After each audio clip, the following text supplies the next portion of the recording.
mes futurs compatriotes canadiens, j'espère que vous allez bien. Moi, je vais super bien comme d'hab. Surtout que je sais que je vais parler avec vous. Ok. Alors, la vidéo que je fais aujourd'hui, c'est à la demande de plusieurs personnes. Et je sais qu'étant à l'extérieur, peut-être vous ne connaissez pas la différence, mais il y a des personnes qui m'ont demandé c'est quoi la différence entre un permis de travail fermé et un permis de travail ouvert. Aujourd'hui, on va spécialement parler du permis de travail ouvert, mais le permis de travail fermé, ça veut dire que peut-être vous avez certainement trouvé du travail à l'extérieur et vous avez signé un contrat avec votre employeur pour travailler juste pour cet employeur-là au Canada. Le permis de travail ouvert, ça veut dire que voilà, c'est le contraire du permis de travail fermé. C'est un permis avec lequel vous pouvez travailler n'importe où. Et bienvenue sur cette chaîne Mon Rêve Canadien. À tous les nouveaux, je souhaite vraiment la bienvenue. Et je sais que vous ne savez pas comment s'abonner, activer et machin chouette la cloche de notification. Je mets la vidéo. Vous pouvez vous abonner. Donc, vous arrivez là sur la chaîne. Soit vous cliquez là pour vous abonner, soit vous cliquez ici pour vous abonner. Et ensuite, n'oubliez pas d'activer la cloche de notification. Donc, voilà, vous cliquez sur toutes. Et puis, vous likez et ensuite, vous partagez. Merci beaucoup. Alors, donc voilà notre permis de travail ouvert. Donc, je vais mettre ce lien dans la barre de description comme d'hab. Parce que j'aime vous donner les preuves, hein. Vous pouvez aller faire vos propres recherches et donc voilà quoi. Ici, on dit que vous pourriez être admissible à un permis de travail ouvert. Voilà les cas pour les permis de travail ouverts. Vous êtes un étudiant étranger, vous avez obtenu un diplôme d'un établissement d'enseignement désigné et vous êtes admissible au programme de permis de travail post-diplôme. Donc là, ça signifie que vous êtes un étudiant étranger qui avait étudié ici au Canada. Ou bien, vous êtes un étudiant et n'êtes plus en mesure de payer les frais de vos études. On appelle ça des étudiants démunis. Ou vous possédez un permis de travail lié à un employeur donné et êtes victime de violences ou risquez de l'être dans le cadre de votre travail au Canada. Le troisième point, c'est que vous aviez un permis de travail fermé, juste avec un employeur bien donné, et vous avez été victime de violence. Parce que n'oubliez pas, au Canada, vous avez vos droits. Alors, si un employeur vous faisait venir, vous donnait le permis de travail fermé et abusait de votre liberté, vous avez le droit de porter plainte. Et en ce moment, ok, on vous donne le permis de travail ouvert. Le 4, vous avez présenté une demande de résidence permanente au Canada. J'ai fait une vidéo où je vous expliquais un peu la résidence permanente. Moi, par exemple, je suis entrée, j'avais fait la demande en tant que travailleur qualifié et une fois ici, j'ai fait la demande de résidence permanente dans mon permis de travail a toujours été ouvert. Ça, c'est pour les résidents permanents. Ou bien vous êtes un membre de la famille à charge d'une personne qui a présenté la demande de résidence permanente. Par exemple, je fais venir ma mère, je fais venir ma belle-mère, mon père. Eux, dans le cadre, donc si je fais une demande pour eux, de résidence permanente dont je les fais venir par le regroupement familial, eux également, ils vont obtenir une résidence permanente et par conséquent, ou bien votre enfant, et par conséquent, il aura, cette personne-là que vous avez fait venir par regroupement familial aura un permis de travail ouvert. Ou bien vous êtes l'époux ou le conjoint d'un participant du programme Pilote d'immigration au Canada Atlantique. Ok? Voilà pourquoi je vous dis que moi j'aime le Canada Atlantique.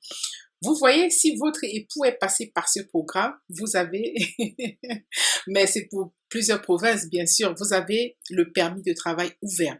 Ou bien vous êtes un réfugié, un demandeur d'asile, une personne protégée ou un membre de cette famille-là.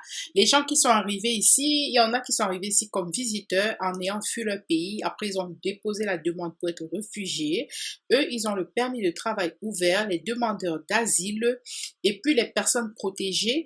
J'ai une connaissance à moi, je ne sais pas si c'est du Burundi, du Rwanda, comme c'est un pays en guerre, ils ont des centres là-bas avec qui ils font des papiers pour rentrer directement au Canada comme des personnes protégées. Donc, depuis leur pays, toute la procédure a été faite pour qu'ils arrivent directement ici comme des personnes protégées. Ça dépend si votre pays est reconnu comme un pays vraiment en difficulté et si vous avez des accords avec le Canada, vous avez un peu comme des services dans votre pays pour établir la demande d'entrée au Canada avec vous comme personne protégée.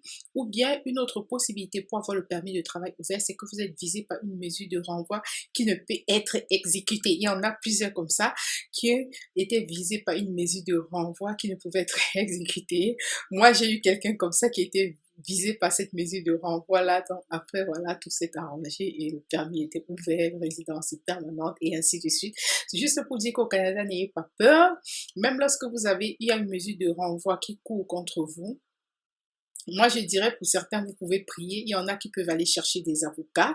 Vous avez soit des avocats terrestres ou célestes, hein, et puis vous vous débrouillez avec. Avec ça, vous pouvez changer votre situation au Canada. Ou vous êtes titulaire d'un permis de séjour temporaire. Ceux qui sont titulaires d'un permis de séjour temporaire avec le travail et ainsi de suite, bon, vous pouvez obtenir un permis de travail ouvert ou vous êtes un jeune travailleur participant à des programmes spéciaux. Dans chacune de ces situations, vous devez respecter les critères supplémentaires pour être admissible. Alors, vous devez faire un clic droit ici et ensuite répondre à toutes les questions. Je vais également mettre ça dans la barre de description. Vous allez voir ici permis de travail ouvert et ici en bas, vous avez le permis de travail lié à un employeur donné. Vous allez descendre là pour savoir si vous êtes admissible. Vous allez cocher, cocher, cocher et ils vont, enfin vous cochez une seule réponse et vous cliquez sur soumettre et vous verrez. Je vais par exemple écrire quel type d'emploi occuperez-vous au Canada. On va prendre travailleur religieux, on va voir ce que ça donne. C'est un exemple. On dit travailleur religieux. Vous pourriez être admissible à un permis de travail lié à un employeur. Il n'est pas nécessaire que vous ayez une étude d'impact sur le marché. Et si nous retournons, on est toujours dans le cadre de savoir quel type de permis vous pouvez obtenir. On va dire personnes travaillant dans une ferme. Il y a beaucoup de personnes qui m'ont contacté pour ça. Vous allez soumettre et vous allez voir. Ils disent que vous êtes un travailleur agricole, apprenez davantage. Bon, voilà. Ils vont vous conduire. Vous allez cliquer le lien pour aller encore ailleurs et ainsi de suite. Vous êtes un universitaire, vous allez cliquer là. Pardon, et vous allez voir la réponse qu'on vous donne. Et la dernière chose que je voulais vous montrer, c'est que vous pourriez être un permis de travail ouvert. Donc, vous allez faire un clic droit et vous allez voir là exactement par rapport au permis de travail ouvert. On dit un permis de travail ouvert est un permis qui n'est pas lié à un emploi donné. À raison du fait qu'il n'est pas lié à un emploi donné, il n'est pas nécessaire d'obtenir les documents suivants pour présenter une demande de permis de travail. Donc, pour un permis de travail ouvert, vous n'avez pas besoin d'études d'impact sur le marché, dans l'EIMT. Vous n'avez pas, voilà, il n'est pas donc nécessaire d'obtenir les documents suivants pour présenter le permis de travail. Vous n'avez pas besoin d'une preuve qu'un employeur a présenté une offre d'emploi par l'intermédiaire du portail des employeurs. Là, vous allez consulter la liste des frais. Donc, du coup, c'est ce que je voulais vous montrer aujourd'hui. Je voulais parler avec vous aujourd'hui du permis de travail ouvert, qui est totalement différent du permis de travail fermé. Dans le permis de travail ouvert vous donne droit à travailler avec n'importe quel employeur. Vous n'êtes pas attaché à un employeur. Par contre, le permis de travail fermé, c'est le mariage avec un employeur pour la période de temps pendant laquelle l'employeur va vous garder pour son travail. Et généralement, lorsque vous cherchez du travail à l'extérieur du Canada, vous allez rentrer généralement, parce que l'employeur, généralement, il signe comme un contrat de 12 mois. Pour ce contrat de 12 mois-là, vous allez remarquer que votre permis de travail est fermé, vous êtes lié à cet employeur-là. Si c'est un contrat de 2 ans, ça fera permis de travail fermé 2 ans. C'est après ça, certainement, que vous pourriez vous libérer.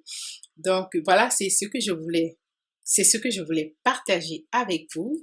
Je vous souhaite une très très bonne soirée et n'oubliez pas notre challenge 100 000 abonnés avant juin 2022. Ok? On est dans le challenge ensemble. Je suis fière de vous et fière parce que je sais que vous êtes en train de partager massivement. Je sais que vous êtes en train de liker massivement et que vous faites tout pour que nous réussissions tous ensemble. Moi, je me bats pour vous, vous vous battez pour moi et ça fait une belle symbiose. La symbiose, ça paye toujours. Tout le monde est content parce que c'est une relation à bénéfice réciproque. Et du coup, chacun essaie d'apporter le meilleur à l'autre. À nous revoir dans la prochaine